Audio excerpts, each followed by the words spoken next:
Good day, everyone. Glad to virtually see you here on LinkedIn and Facebook and YouTube.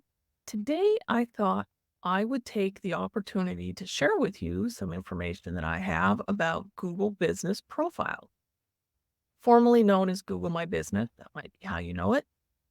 And hopefully, if you're a business owner, you have one of these profiles. They are super important. They're the only way that you can get into Map, by the way. And there's lots of other things that they do that are just fabulous for our business. March 1st, there's a new policy, we'll call it that they are implementing. They want to make sure that our businesses are active, viable businesses. So what does that mean? The only way they can know, other than they have us verified, which I've been verified for years, they don't really know that business is still around, not out of business, so to speak, is whether there's activity on the profile. They're judging whether our business is open and accepting customers by the activity we have on our profile. So if you are like many business owners, you set up the profile and you visit it once a year, maybe that might be a stretch. A lot of people just set it up and forget it. Oh, that's one thing I've done. Check it off my list. This is more of a dynamic profile, and they want it to be a dynamic profile. You, as a business owner, probably get emails every a quarter or so that say, update your business hours for special holidays, as an example. Go in and you say, I'm closed on Christmas, I'm closed on New Year's, and whatever it is. That's a dynamic profile. It keeps up with the current time. And they want that. They want their businesses to be current. If you don't do something in your profile every single month, and that's a minimum of a month, they are going to consider you and your business inactive. What does that mean? If it's inactive, they won't say closed, but if it's inactive, it's going to lose its position in Google Maps, which is a huge deal. And it could even affect your organic rankings of your website in the search engine of Google. None of us want that. So what do? It's very simple. You need to do something. That could be upload a picture. Put it on your calendar. First of the month, every month, I'm going to upload a picture. It could be asking for reviews.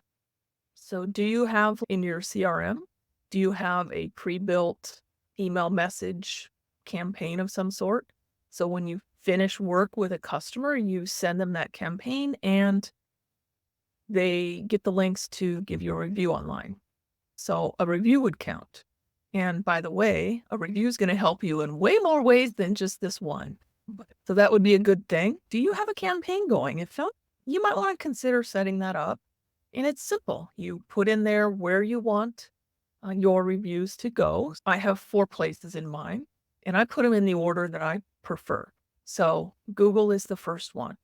And I link directly to where they can give me a review so that it makes it super easy for them and there's no excuse of, I couldn't find your profile. And then I've got UpCity and I think Trustpilot and something else in there. They can choose whatever one they want, whatever one they use. Just make it easy. And at the end, I say, and if you don't want to leave me an online review, but you want me to post one on my website, just reply to this email with your review.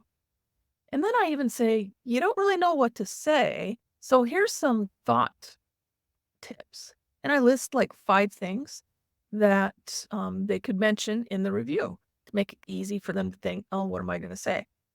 So it makes the review easier. So anyway, that's one. It's enough on that. Another thing you can do is you can do an update.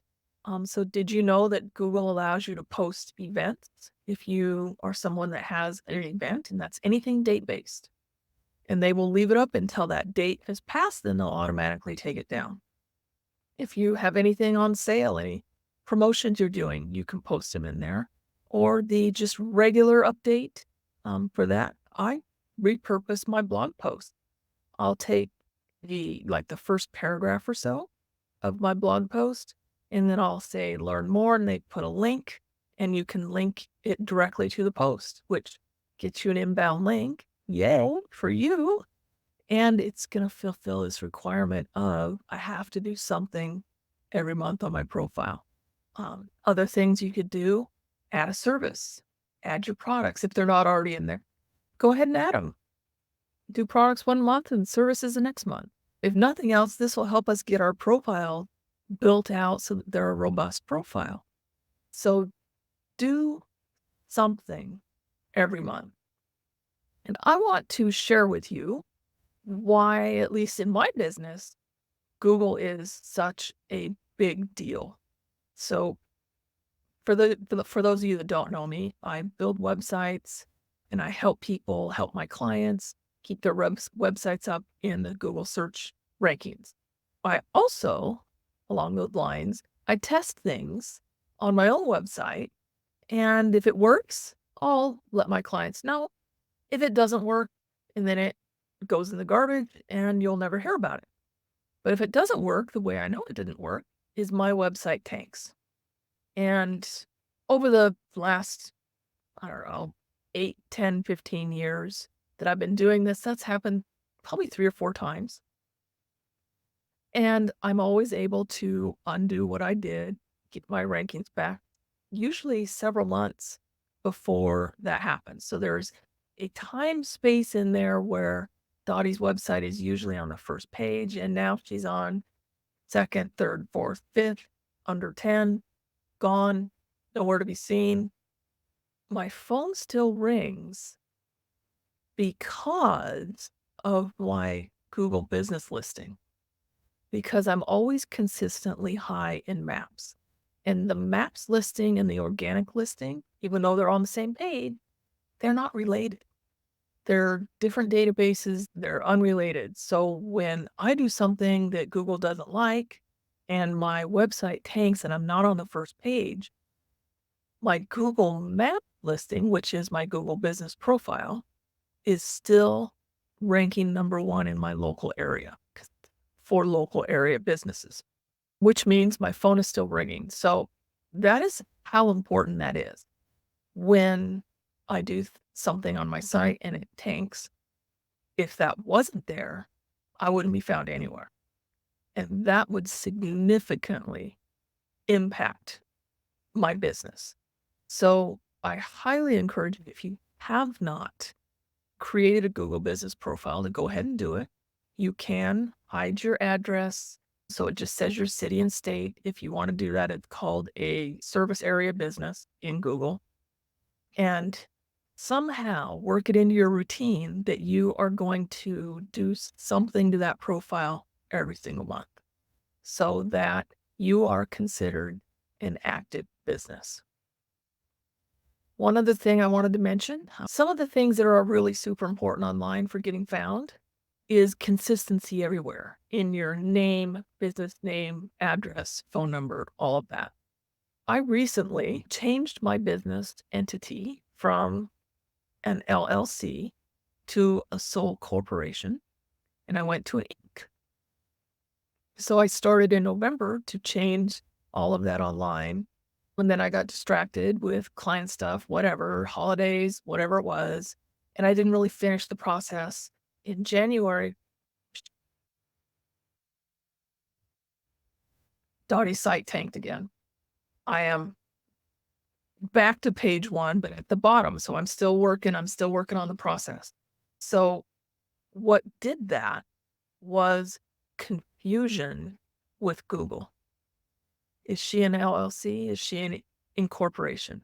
Why do you care? What difference does it make? That's the logic going through our brains. What difference does it really make? But apparently, to Google, it makes a big difference. When they see inconsistencies like that, especially in a business name, they don't like it. And I just proved that. They really didn't like it. So I hired a company called Bright Local that they submit your information to the 4 major data processing places in the world where all the little directories pull from. And believe it or not, Google is considered a little directory in this. That blew my mind. They pull the information, so it keeps it consistent everywhere. If you ever wonder, how did I get a listing in this really off, bizarre directory that someone randomly found online? That's how. Those directories pull from 4 major data centers.